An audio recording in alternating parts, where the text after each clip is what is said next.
these crazy weather patterns going on right now. I don't know where you would actually like to start, but Well, weather is a good place to start. I mean, that's some down to earth, pardon the pun, evidence of that something is definitely wrong with planet Earth. We see it in all sorts of weather phenomena, weather disasters, extreme cases of snow, heavy snow, record-breaking snow, in fact, and record-breaking cold, particularly in the South, which has never, in our memorable history, experienced such cold weather. The South has been devastated because they never have such cold, icy, snowy weather, and the roads. The proof is that they don't have assault trucks. They don't have the equipment to deal with this as the northern states do, and that's why the South has been particularly devastated. So there's evidence right there of historic, epic snow, cold, ice, etc. That has never occurred before. It's happening closer and closer to the equator.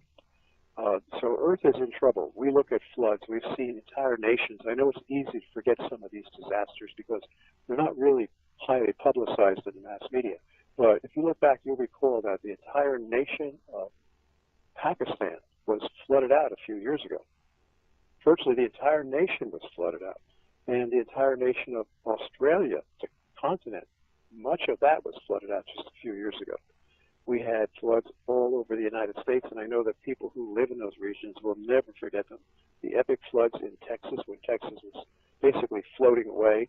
Washington State, Louisville, Kentucky got flooded out very badly several times. Nashville, Grand Ole Opry was damaged heavily. Floods in every every portion of the United States, really. oh yeah, Storms, hurricanes that are huge, massive, large area hurricanes like Irene and Sandy. Typically, hurricanes cover a small area. look at They the hit like a Philippines. bullet. Look at the Philippines. What was that? 233-mile-an-hour winds. Yeah, I mean, over 200 miles an hour. I mean, that has never been recorded before. So the weather itself is proving that something is wrong with planet Earth because this has never happened before.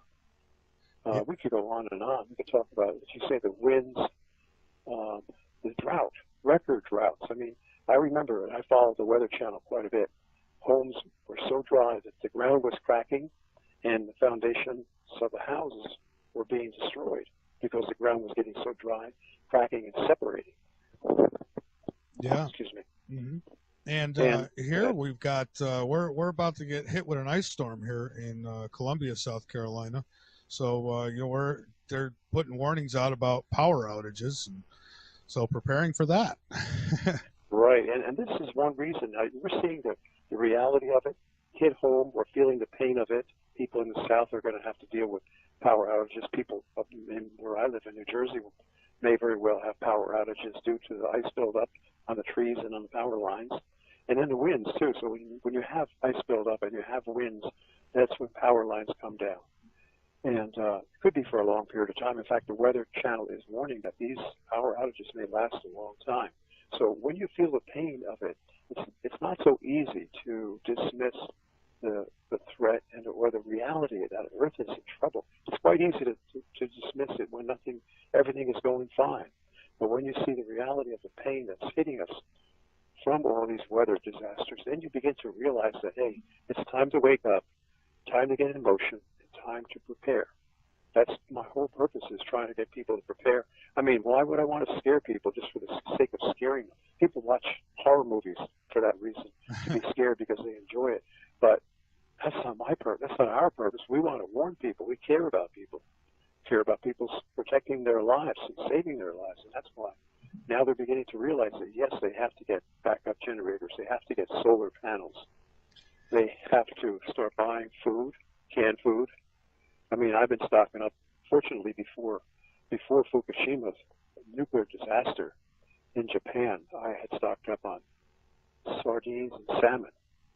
And so that's non-radioactive sardines and salmon. And the dates are still good, still, within the period of freshness where they're not expiring yet. So I was lucky. Same thing with, you can get cans of Vienna sausages, and I have a bunch of those in the basement too, and cans of white meat chicken. Well, that's the kind of the protein that people will need when things start going, and mainly it's the power. When the power goes, that's when the stores get cleaned out, and well, everything, our fragile infrastructure, our web-like infrastructure of computers and delivery systems, just-in-time delivery systems, becomes disabled, actually. And nothing can be delivered to the stores. I mean, I was just watching the Weather Channel today. They showed a photograph of these huge long supermarket shelves cleaned out just from this one winter storm in Atlanta, Georgia. Yeah, oh, that's what happens here, is as soon as there's any mention of a snow flurry going to be in the air, and good luck finding bread or milk on any shelf. Right, so that's why now, when there's no disaster, you've got to start buying dried. What I buy is amaranth. Amaranth is a wonderful grain from Peru, ancient grain from Peru, and that happens to be complete protein. You can get bags of dried amaranth. It's sort of like small beads, and not only amaranth, but there's dried millet and dried barley, dried lentils, dried split peas, very low cost, and those can be soaked for a period of time, and they get softened up without heat, partially softened anyway, so you can save fuel by soaking these grains and legumes in water for 12 or 15 hours. That's the kind of thing we have to start planning for. Plus sprouting seeds. I sprout seeds in a big jar. It's very easy to do. And the seed sprouts contain all the enzymes that the body needs to break down the foods and to digest them. Our bodies are depleted of enzymes because of our modern day false food that we're eating. So that's why our bodies cannot assimilate the carbohydrates and proteins and fats that we need to in order to keep the body strong and active. So these are all the things we have to start doing. Yeah, there's so many chemicals that are added to the food. It's ridiculous. I was just talking about this last night with Autumn, and I was like, if you're going to a regular grocery store, practically everything you're getting has got chemicals, preservatives, and all this, processed crap. And then we wonder why there's such an epidemic with cancers and different diseases. It's all this poison that's being put in the food. So I would suggest people to, get as pure as they can of whatever they're going to store, for sure. I mean, naturally, if you're starving, you're not going to complain that if you have a can of Chef Boyardee. But right. So, but you're right. You go for the basic foods that I've been mentioning, because they have not been tampered with. Dried legumes, and Vienna sausages. I mean, it doesn't come from the best, meat sources, and canned chicken may not be from the best chicken better farms, than nothing. but at least it's protein that'll keep you going. But you also supplement that with good vegetable protein also that is pure, because it's the basic grains and legumes that haven't been damaged by man's processing. Wouldn't be a bad idea for people to store seeds as well while they're still natural before Monsanto has all his, everything flipped over. Wouldn't be. That's right. You can go to the internet and look for heirloom seeds. Look for that word heirloom, Heirloom seeds. Those are non-GMO, and I keep them in a refrigerator, not in a freezer. I would not freeze seeds, but keeping them sealed real well in a refrigerator is a good thing to do. So there are many things. Of course, even more important than food would be water. Mm-hmm. You cannot survive very long without water. And again, I have stored many empty bottles over the years, plastic bottles. I don't like plastic, but it's the only thing you can get, basically, and that's what you can survive on it. And you can even filter the bottled water that's been sitting in plastic bottles, like for 5, 6, 7 years that I've had, sitting in these plastic bottles stacked up. And you can pour them through a gravity filter, such as a Berkey ceramic filter, and then pour it through a these countertop carbon filters. So, and even if you drink it out of the bottle, I mean, it's not the best, but it'll keep you alive. So water is extremely important. Say, I would go to the recycling places and start getting bottles from them, because it would take you too long to collect bottles. There may be a disaster looming very soon, so you want to go to a recycling center and see if they'll give you a whole fill up your car and your trunk with empty plastic bottles. See, and I'll save like the old milk gallons. I don't drink milk myself, but others in the home do. So, I'll save those. I'll wash them out, save them, and put water in them. That's right. It's a smart thing to do. Well, anyway, so there's a lot to talk about regarding survival. People who live in areas that many people are living in areas that will be flooded out. So think of what you can do. Get a rubber raft. Look To the craziness we're seeing on this planet and how much of it is off planet. I've been faced with that question over the past several years as to who's causing or what's causing all this crazy severe weather. Is it man or is it God? And I've come to the conclusion, if you, spiritually speaking, when you pray and you study pray God's scriptures, not just study, because man cannot understand the symbolic mysteries of the Bible. But when you study, you realize that Satan is a real being, and the New World Order absolutely believes that Satan is their God. I mean, this is what they've stated in their books, that the Freemasons, the Illuminati, all the people who rule the world, that they get their power from Satan, who is the temporary ruler of this world. So if they believe that he exists, and the Bible tells us, and Jesus tells us that he does indeed exist, then you can realize that there's a battle going on between God and between Satan. And the men who manage and control the HARP experiments, instrumentation and weaponry, scalar devices, all those kind of high technology weapons and equipment, those men are tempting, I believe, tend to trigger some of these natural disasters that are already to occur. And the way I analogize it is I often say that these disasters, well, Planet X is like Batman, and man's HARP disasters are like Robin. So, yeah, man is a minimal, weak trigger for some of the natural disasters that are already developing.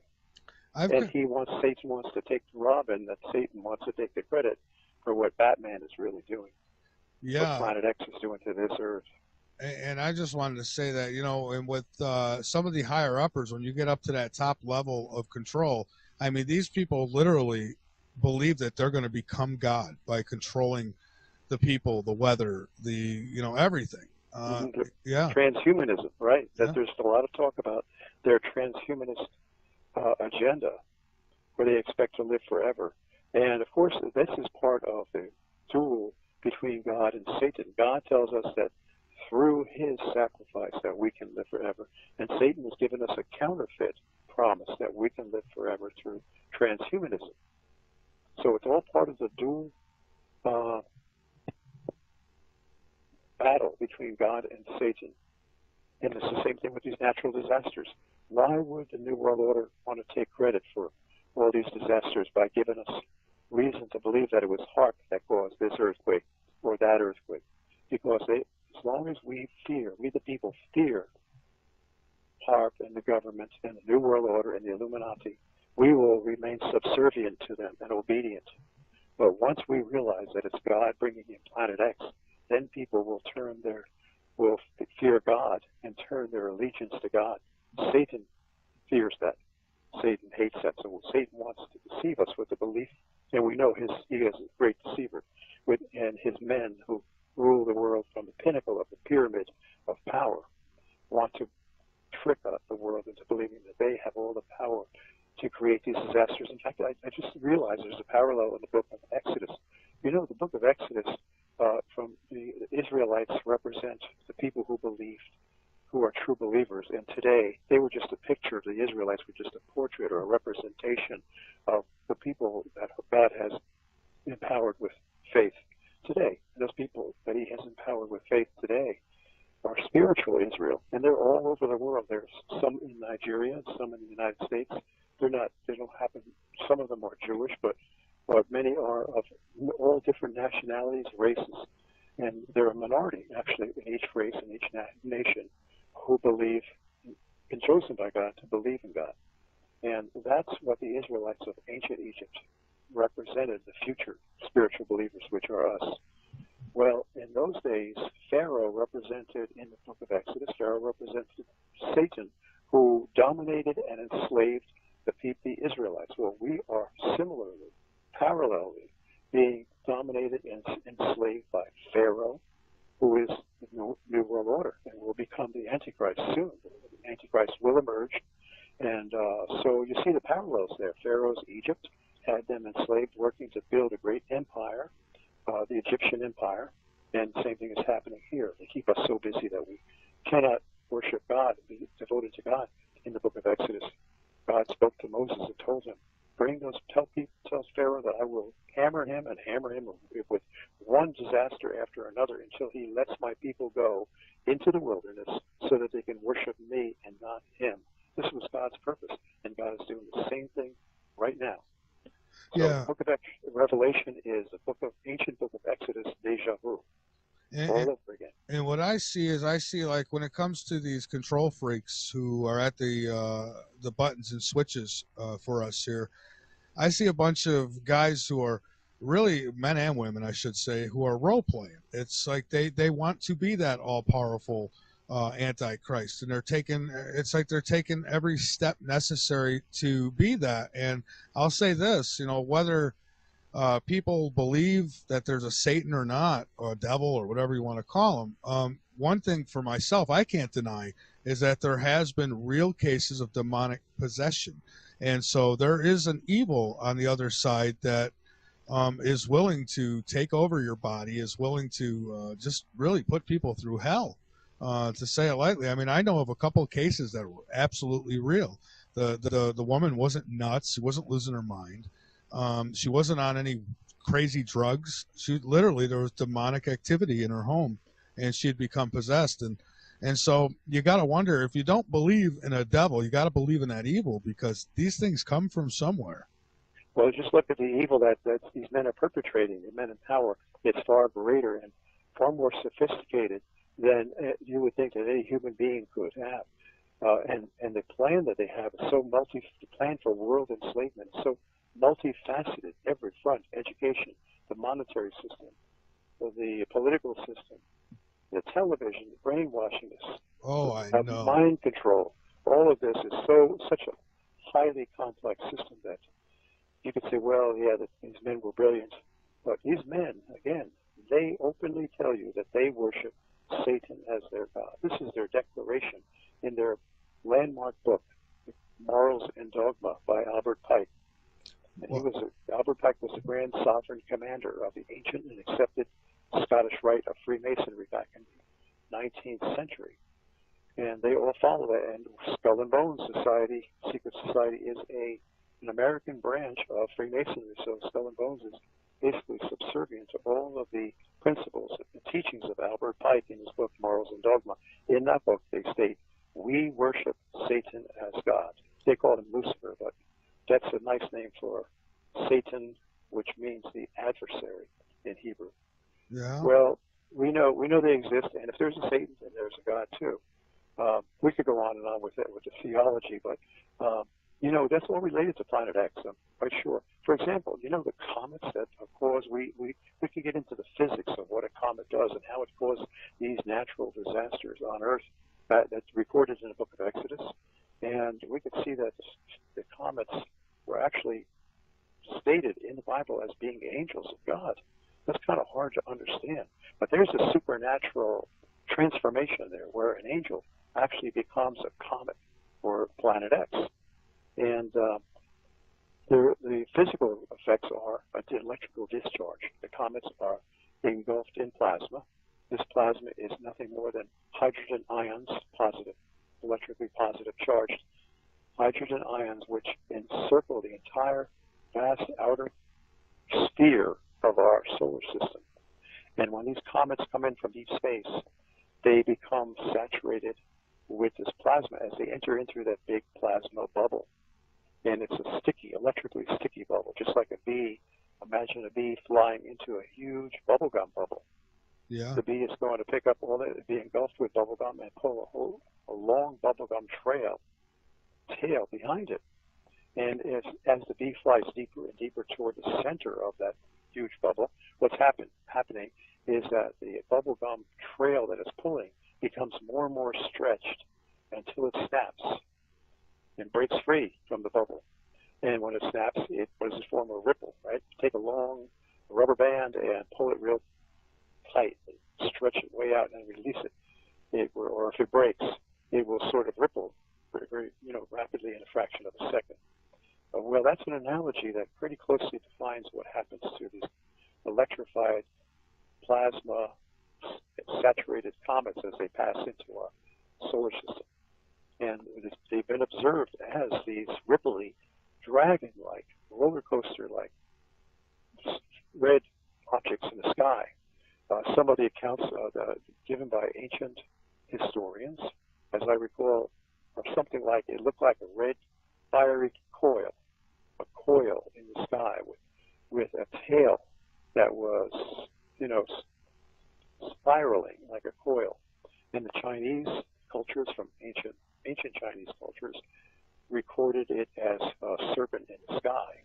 And when you see the Chinese Chinese New Year's every year, they do the dragon dance. That dragon dance is a legend, actually a saga in choreography and dance choreography, telling the story of what the ancient Chinese civilizations witnessed when this comet came in. The dragon is a long tunnel-like fabric that men get into, and they follow in a long trail in a single file behind one another. And they pop up and down to represent or a pictorial display of a roller coaster-like spiraling, dragon in the sky. So there you have history or legends being recited or being delivered in a dance-type choreography. It's amazing. The Thunderbird, for example, the Thunderbird of the American Indians in the Southwest was actually a representation of comets that came in. This was all the same events when Earth underwent great disasters. These comets are, again, plasma-drenched objects. When they get close to the sun, they begin to stimulate the sun electrically because they're positively charged, and the sun's space charge surrounding the sun is primarily electrons negatively charged. So the negative and positive begin to interact and attract one another. The sun begins to discharge, and when it does, it flares, and when the sun flares, it blows out these huge solar winds, which shoot out in waves in all directions, striking the comet, the incoming comet, causing the plasma saturated the coma of the comet to stretch out laterally so that you have what looks like a winged globe. And this winged globe has been described in so many ancient cultures. The Hittites, the Babylonians, they all talk about this winged globe. And I even have a doc in Zechariah Sitchin's landmark book, The 12th Planet. Now, let me ask you this. Could it be, when they talk about this winged planet, I mean, could it possibly have been some huge ship that came, and that's why they claim that Anunnaki? I'm just asking. I don't know. No, actually, the winged globe, I can show you proof that it is a natural phenomenon of electricity and magnetism. When you look at some of the pictures that have been taken from the Soho satellite, which sits out in space and photographs the sun constantly, you'll see some of these winged globes. It looks like flying saucers that are getting close to the sun. Well, there's that natural phenomenon where the solar winds blowing out, striking the plasma, cause the plasma, because you have an attraction and a attraction between negative and positive. And the electrons, of course, are also in the solar wind, so they would repel. They would attract, whereas some of the protons that are also being blown out would repel the protons from the comet. And the end effect, and James McCanney, I think, has attempted to show how this electrical interaction would cause wings to spread out from the comet. I haven't taken a look at it, but I can analyze it myself and see that how this would happen with the electrical interaction between opposite and like charges, actually, that are both being blown out by the sun, interacting with the comet. So the effect is, and it's been, the ancients noticed it, coming over Earth when the comets were really huge.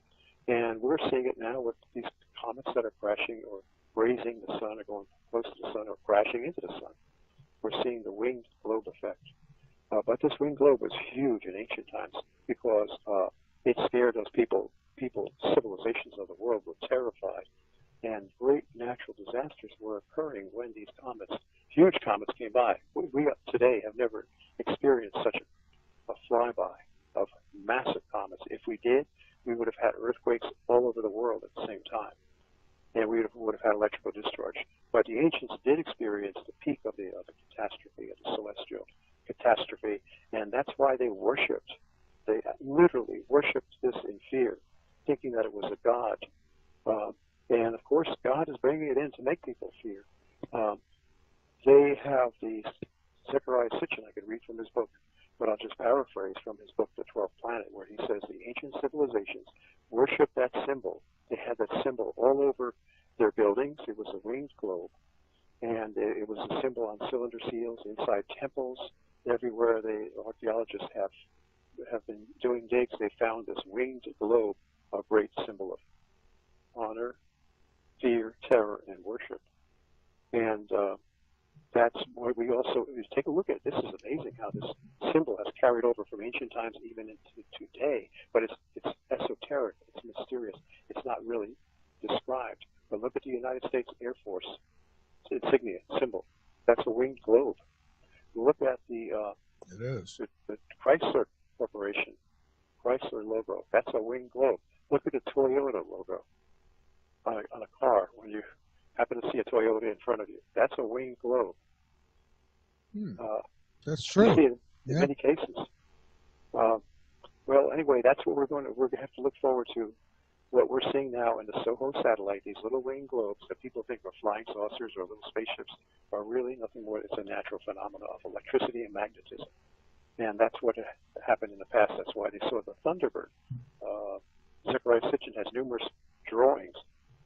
One drawing from each of the civilizations that witnessed it. Now, the drawings all had something in common. They all looked like an eagle, sort of like an eagle flying straight toward you, if you can visualize that, coming right at you with the wings outstretched and the head appearing in the center as a circular object. And there were variations on it. Some of the civilizations drew their winged globe with feet coming down from it, the feet of the bird. That's the Thunderbird. And the reason the feet occur is because when the comet gets close enough to planet Earth is electrical ground or electrically neutral. Earth is a great source of electrons. We know, we've all heard the term Earth ground. And that's why they ground electrical systems deep into the ground, because the Earth is a copious source of electrons. Well, these protons are positive, the protons that saturate the incoming comet. And when the comet gets close enough, you know, proximity is the main factor in causing an electrical discharge between two oppositely charged objects, proximity. So when they get close enough, that's when the discharging occurs. So now the winged globe is not only a winged globe, but a winged globe with a long vertical column discharging down to the Earth, causing destruction as it discharges like a welder's torch. And that then becomes a cross, right? Huge, red, glowing cross in the sky. And this is what Jesus prophesied, that you will see the sign of the Son of Man coming in the clouds with great power and glory. Now, what's the sign of the Son of Man? What's the sign of Jesus? Everybody knows really what it is. It's a cross. And he's telling us that we're going to see a cross in the sky coming with great power and glory. And you know, it's funny, I was just looking before the show, somebody had sent me pictures, and it showed a comet coming in. And the comet, they actually outlined it, and it was shaped like a cross. Yeah, I mean, it's known to be a winged globe for sure. As it gets closer to the sun, the wings, the outstretched arms of the Savior on the cross, or the wings on that globe, will become more and more prominent as it gets closer to the sun, because you have it. Again, proximity is the most important factor in electrical interaction between opposite charges and between like charges. So that's why the wings spread out more and more. Incidentally, if you go to the book of Exodus, this is really amazing. In the book of Exodus, God tells Moses that I'm going to send a destroyer over tonight, passing over. That's how the term Passover came about. I'm going to send a destroyer, and he will pass over you and not destroy you, yet he will destroy those in Egypt who fail to take the warning. You're a little low, John. If you can, I don't know if you. There okay. you are. There you Did are. you check your volume? Because I seem to be shouting into the phone. I hope you set your volume okay. Oh yeah, actually I have. I have actually got it turned up a bit because I don't know if you might be moving the phone just away from your mouth a little bit. I don't know, but you sound good now. Thanks for telling me. Thank you. They were told by God. God told Moses to tell your people to take the sacrificial lamb, which is a symbolic representation of the coming of Jesus, the sacrifice for sin for all mankind. Take that sacrificial lamb, kill the lamb, take the blood from the lamb, and this is for the ancient Israelites now. This is a Jewish holiday, not just Jewish, but Israelite holiday. And take the blood from the lamb and stroke it on the doors of your houses, of the Israelites' slaves' houses. Put one stroke of blood across the left side of the door, another stroke of blood across the right side of the door, and another stroke of blood on top of the door. And that symbolizes the wings, the two side wings, and the head of the globe. And when that destroyer passes over, God told Moses, your house will be protected. This destroyer will pass over you without damaging you. And God told Moses that this shall be a holiday or memorial for your people forevermore. Tell this to generation after generation. That's why we have the Passover every April. Well, anyway, getting back to the science behind it, the U.S. government acknowledged discovering this huge planet, and this was an article in the New York Times. I'm not going to go into it, except maybe to read a few brief passages. But think about this. 31 years ago, there's an article from the New York Times, January 30th, 1983. The title was Clues Get Warm in the Search for Planet X by John Noble Wilford. And I'll just read the first paragraph. Okay. Something out there beyond the farthest reaches of the known solar system seems to be tugging at Uranus and Neptune. Some gravitational force keeps perturbing the two giant planets, causing irregularities in their orbits. The force suggests a presence far away and unseen, a large object that may be the long-sought Planet X. So they're saying that it's been sought for a long time.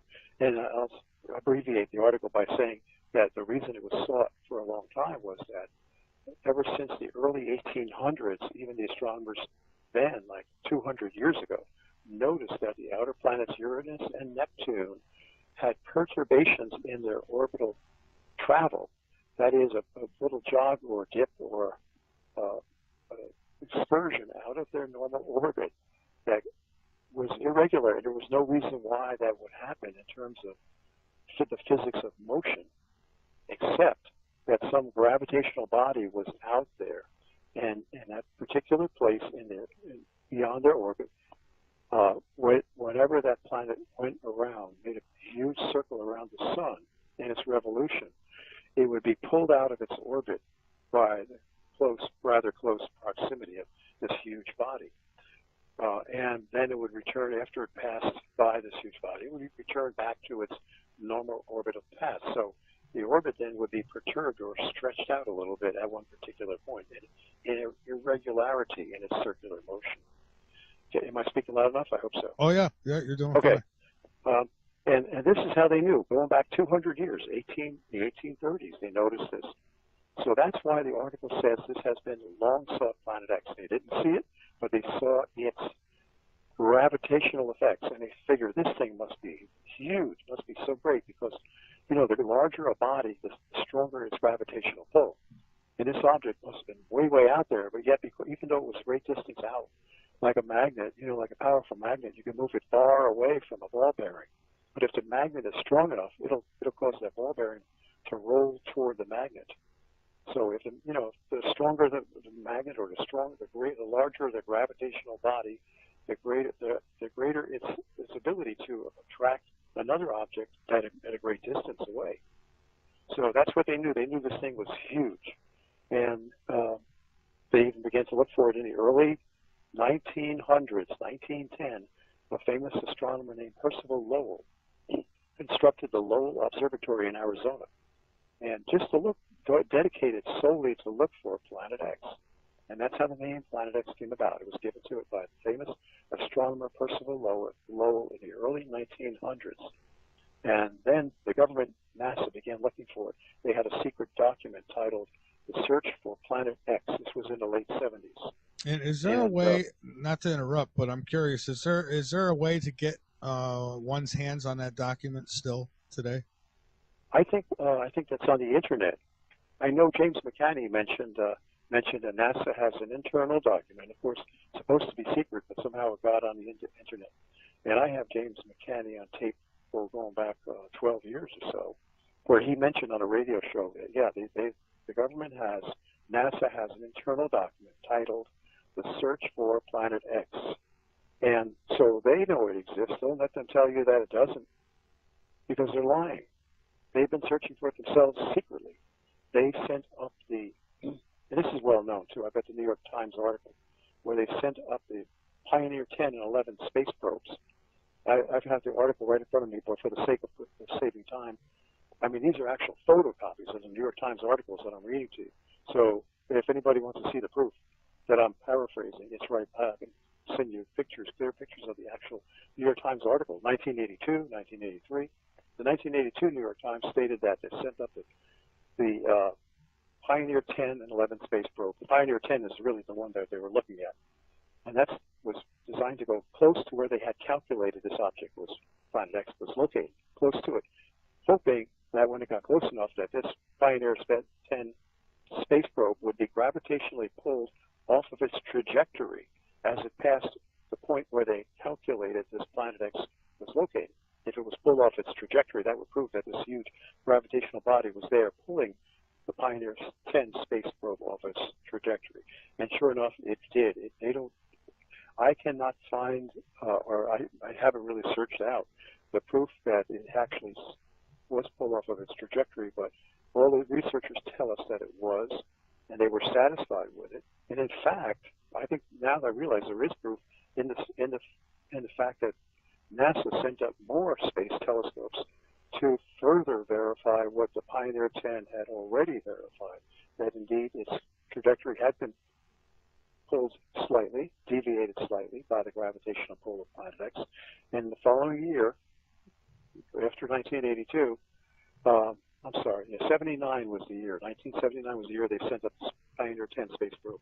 It took a few years to get way, way out there beyond Pluto, and where Planet X was located, and get pulled off of its trajectory. And in 1983, they sent up the infrared astronomical satellite. That's what this New York Times article is talking about. It focuses on the infrared astronomical satellite. In fact, this January 1983 New York Times article that I'm holding in my hand has a picture of the infrared astronomical satellite. It says U.S., as I'm reading here, U.S. and Dutch technicians are preparing the infrared astronomical satellite before its launch last week. This is from United Press International. And last week was the week before the article was written, which was January 30th. So it was launched in January of 1983. Then it went up and it did all of this infrared telescope orbited around the pole, the south pole of planet Earth, way, way up above the clouds where there was no obstacles, no obstruction to its view. And it was infrared specifically because this object, being a brown dwarf, what they believe to be a brown dwarf star, does not emit visible light. It emits only infrared light. It's a slow, smoldering brown dwarf star, a star that not a baby star. It didn't quite get big enough to light up like and ignite like our sun. It's a huge adult star, but this is a baby star. And those brown dwarf stars are quite common in the universe. This one, they emit only infrared light because they're not large enough to go into nuclear fusion and emit various wavelengths, the entire spectrum of light, just the infrared. So that's what the infrared astronomical satellite was designed to do. And indeed, that infrared satellite did spot, sight, and photograph Planet X. I've got the article in front of me. After the New York Times, the January 1983 New York Times article heralded the launch of the infrared astronomical satellite. 11 months later, 11 months after January 1983, in December 83, the Washington Post front page article heralded the discovery of Planet X. But then they didn't call it Planet X. They just said, "Wow, we found this huge body." And I'll read you the article, the actual article that I photocopied from the microfilm archives at my county library. Front page, Washington Post, December 30th, 1983. Article titled, "Possibly as Large as Jupiter, a Mystery Heavenly Body Discovered," by Thomas O'Toole, Washington Post staff writer. Quote, "A heavenly body, possibly as large as the giant planet Jupiter, and possibly so close to Earth that it would be part of this solar system, has been found in the direction of the constellation Orion by an orbiting telescope aboard the U.S. infrared astronomical satellite." Now here's where they're told by our wonderful domineering National Security Agency, which controls, the NSA controls all of the government agencies, even the CIA they control. Here's where they were told to sort of cover up some of the details because they didn't want to panic the people. They say, "So mysterious is this object that astronomers do not know if it is a planet, a giant comet, a nearby protostar," a protostar would be a star that's beginning to form, "that never got hot enough to become a star. They don't know whether it's a distant galaxy so young that it's still in the process of forming its first stars, or a galaxy so shrouded in dust that none of the light cast by its stars ever gets through." See, this is all a bunch of nonsense that they added in there to cover up the fact that if they know what it is, they dedicated the infrared astronomical satellite to finding Planet X, the brown dwarf, which they call the brown dwarf star, in January, and now they're lying about something that they publicly announced to the world in the New York Times 11 months earlier. And they must think we're really stupid. Yeah, and I have no doubt that they were looking for it, and I know about these articles that came out in the newspaper about them finding it. Now, has anybody confronted them with these articles and said, "Well, then what the hell is this?" If you don't know what we're talking about. If you ever did, they would never respond. That's guaranteed. But we're bringing truth out. I'm bringing it out. Mark Hazelwood brought it out in his book, Blindsided, about 13 years ago. Of course, Mark did not have the actual photocopies of the articles. He just had transcripts of them. But he said, yeah, they lied about it. And they try to say, "Oh, we don't know what this thing is." But actually, if the National Security Agency had really been on their toes and alert, they would have said, "Don't even report it at all. Do not mention this thing at all." Well, they got by them. At that time, they were not that quite alert to it. And the Washington Post put the information out. Why? Because NASA was really pleased. The scientists at NASA were thrilled. This was a great discovery, and they wanted to tell the world about it. Of course, they were just scientists trying to be honest, but they didn't know that there was a power elite controlling them and were lying to the people. Quick. So they had to obey their ruler, their non-scientific evil rulers. And we know the NSA is evil. We see what they're doing today. Oh, absolutely, absolutely. So, John, let's take a break. This is a good spot to stop for a minute, take a break, and we'll late night in the Midlands, no spaces. And if you're listening on the Dark Matter Radio Network, again, it's recorded for you, so don't call in. And John, well, we're back, and I am fascinated, and I haven't given it a whole lot of thought. But when you bring up this newspaper article, that it is very real. There was other ones too, wasn't there? Other articles that came out before they hushed everybody up. Yes, the subject was made taboo and forbidden by the National Security Agency back in 1983, after the New York Times heralded the discovery of this object. But a couple of articles did slip out, and then nothing was said afterward that I can find, perhaps in some other publications, but it's been essentially kept secret for 31 years. Now, there's proof right there. Just think about this. The largest object, and I'm going to tell you how of magnitude of this discovery. It's the greatest astronomical discovery in the history, the modern history of the world. And to show you how important and paramount this discovery is. I'll just read a little bit more of the landmark Washington Post front page article, December 30th, 1983, which I just began to read, and it goes on to say that, quote, the most fascinating explanation of this mystery body, which is so cold that it casts no light, and that's why they need an infrared telescope, so cold that it casts no light, the explanation of what it is has never been seen by optical telescopes on Earth or in space. Their most, I'm cutting in with my own commentary here, is that the explanation is that it is a giant gaseous planet. This is all quotes from the article. A giant gaseous planet as large as Jupiter and as close to Earth as 50 billion miles. While that may seem like a great distance in earthbound terms, it is a stone's throw in cosmological terms. So close, in fact, that it would be the nearest heavenly body to Earth beyond the outermost planet, Pluto.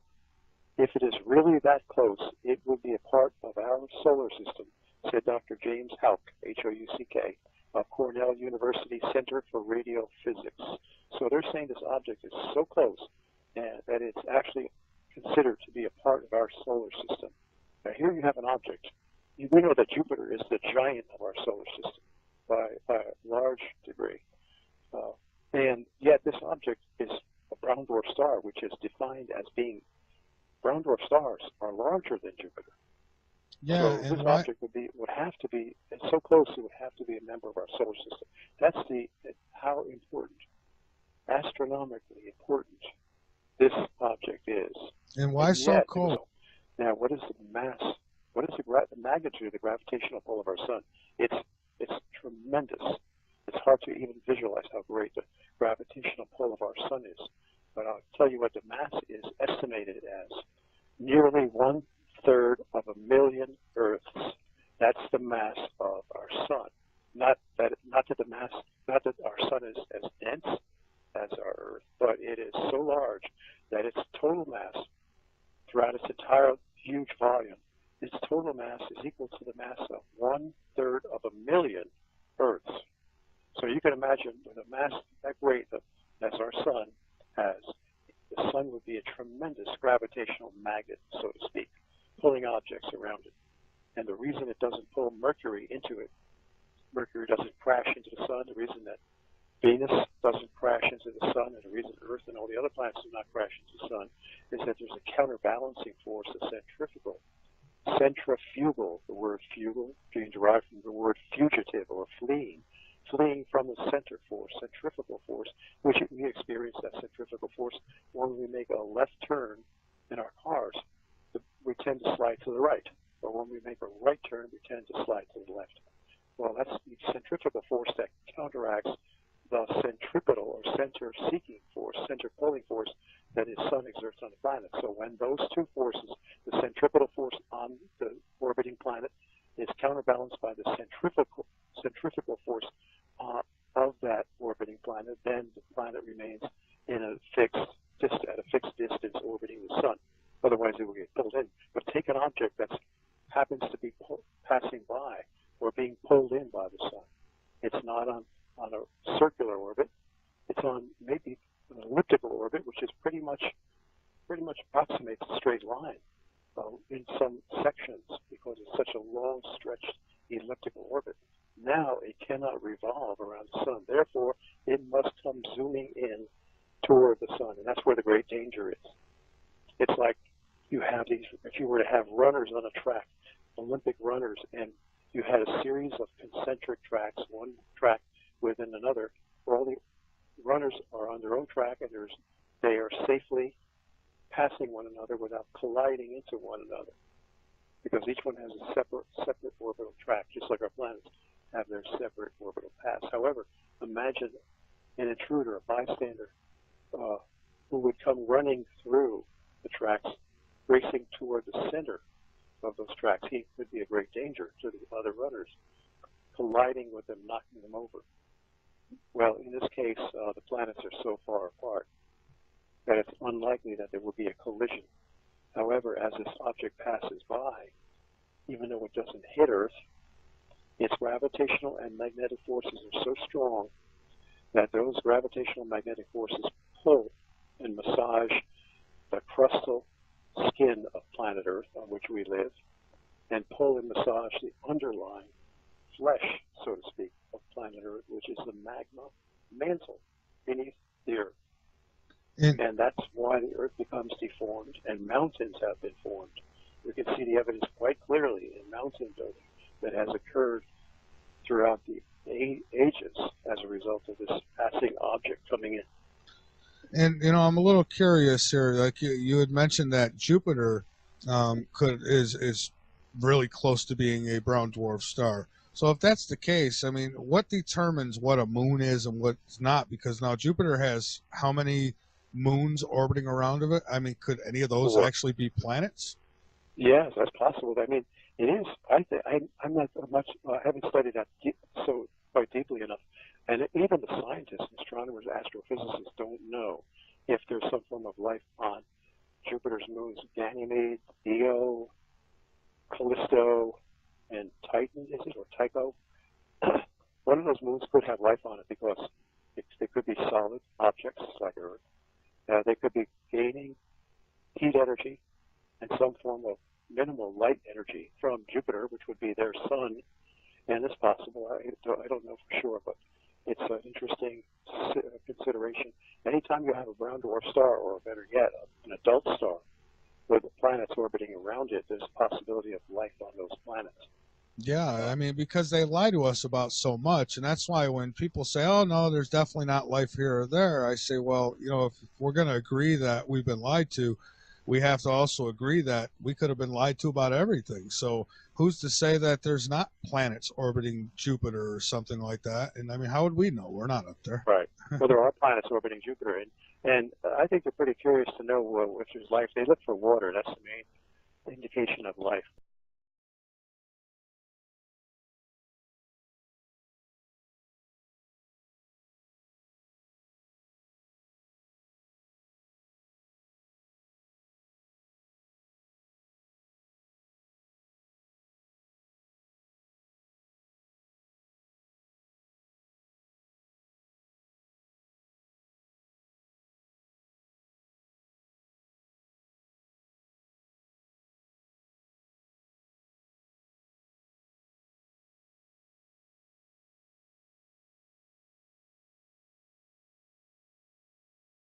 These crazy weather patterns going on right now. I don't know where you would actually like to start. Well, weather is a good place to start. I mean, that's some down-to-earth, pardon the pun, evidence of that something is definitely wrong with planet Earth. We see it in all sorts of weather phenomena, weather disasters, extreme cases of snow, heavy snow, record-breaking snow, in fact, and record-breaking cold, particularly in the South, which has never, in our memorable history, experienced such cold weather. The South has been devastated because they never have such cold, icy, snowy weather, and the roads. The proof is that they don't have the salt trucks, they don't have the equipment to deal with this as the northern states do, and that's why the South has been particularly devastated. So there's evidence right there of historic, epic snow, cold, ice, etc. That has never occurred before. It's happening closer and closer to the equator. So Earth is in trouble. We look at floods. We've seen entire nations. I know it's easy to forget some of these disasters because they're not really highly publicized in the mass media. But if you look back, you'll recall that the entire nation of Pakistan was flooded out a few years ago. Virtually the entire nation was flooded out. And the entire nation of Australia, the continent, much of that was flooded out just a few years ago. We had floods all over the United States, and I know that people who live in those regions will never forget them. The epic floods in Texas, when Texas was basically floating away.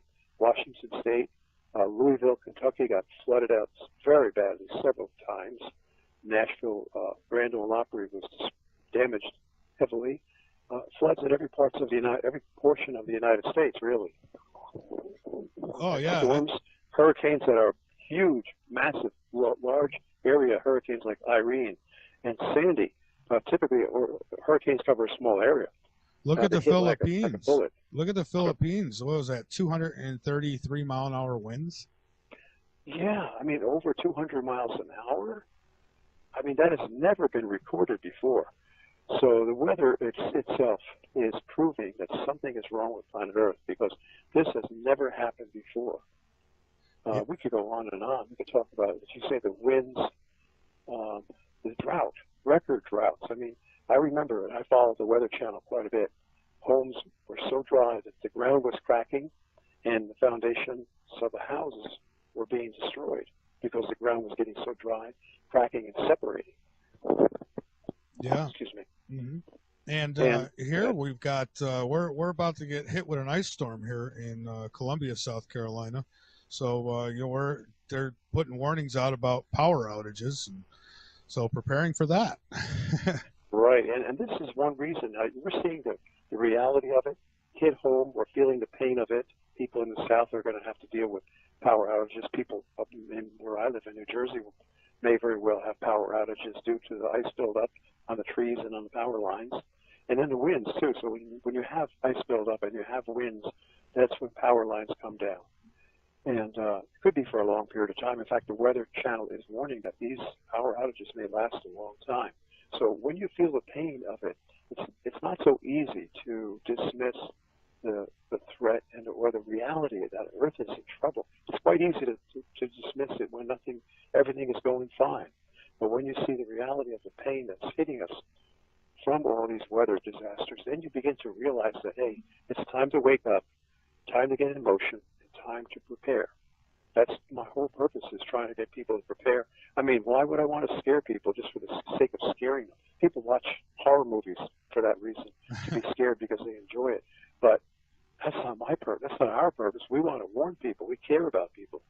Care about people protecting their lives and saving their lives. And that's why now they're beginning to realize that, yes, they have to get backup generators. They have to get solar panels. They have to start buying food, canned food. I mean, I've been stocking up, fortunately, before Fukushima's nuclear disaster in Japan, I had stocked up on sardines and salmon. And so that's non-radioactive sardines and salmon. And the dates are still good, still, within the period of freshness where they're not expiring yet. So I was lucky. Same thing with, you can get cans of Vienna sausages, and I have a bunch of those in the basement too, and cans of white meat chicken. Well, that's the kind of the protein that people will need when things start going, and mainly it's the power. When the power goes, that's when the stores get cleaned out, and everything, our fragile infrastructure, our web-like infrastructure of computers and delivery systems, just-in-time delivery systems, becomes disabled, actually. And nothing can be delivered to the stores. I mean, I was just watching the Weather Channel today. They showed a photograph of these huge long supermarket shelves cleaned out just from this one winter storm in Atlanta, Georgia. Yeah, that's what happens here. Is as soon as there's any mention of a snow flurry going to be in the air, and good luck finding bread or milk on any shelf. Right, so that's why now, when there's no disaster, you've got to start buying dried. What I buy is amaranth. Amaranth is a wonderful grain from Peru, ancient grain from Peru, and that happens to be complete protein. You can get bags of dried amaranth. It's sort of like small beads, and not only amaranth, but there's dried millet and dried barley, dried lentils, dried split peas, very low cost, and those can be soaked for a period of time, and they get softened up without heat, partially softened anyway, so you can save fuel by soaking these grains and legumes in water for 12 or 15 hours. That's the kind of thing we have to start planning for. Plus sprouting seeds. I sprout seeds in a big jar. It's very easy to do. And the seed sprouts contain all the enzymes that the body needs to break down the foods and to digest them. Our bodies are depleted of enzymes because of our modern day false food that we're eating. So that's why our bodies cannot assimilate the carbohydrates and proteins and fats that we need to in order to keep the body strong and active. Oh, So I these know. are all things we have to start doing.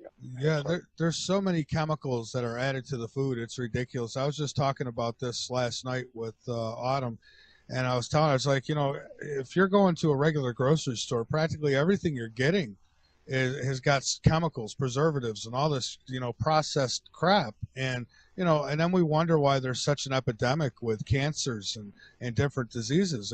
It's all this poison that's being put in the food. So I would suggest people to, get as pure as they can.